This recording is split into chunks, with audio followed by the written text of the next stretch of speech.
ஒரே ஒரு நாள் போதும். கதையின் சுருக்கம். காட்சிகள் ஒரு மாணவனின் தினசரி வாழ்க்கையை காட்டுகிறது. பெயர் அருண். அருண் ஒரு பட்டம் பெற தயாராகும் மாணவன்.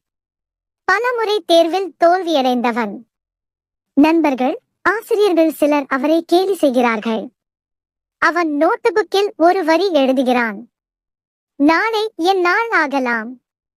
முயற்சி விடக்கூடாது. அவன் விடியற்காலை எழுந்து ஓடுகிறான், படிக்கிறான், வீடியோ பார்க்காமல் புத்தகம் படிக்கிறான், முயற்சிக்கிறான். மீண்டும் தேர்வு. முடிவுகள் வரும். அவன் பாஸ். சின்ன சிரிப்புடன் தனது புத்தகத்தில் எழுதுகிறான். ஒரே ஒரு நாள்தான் தேவை. அது இன்றுதான்.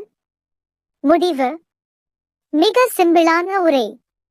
தோல்வி நம்மை நின்று வைக்க முடியாது. நாம் தான் நம்மை நின்று வைக்கிறோம்.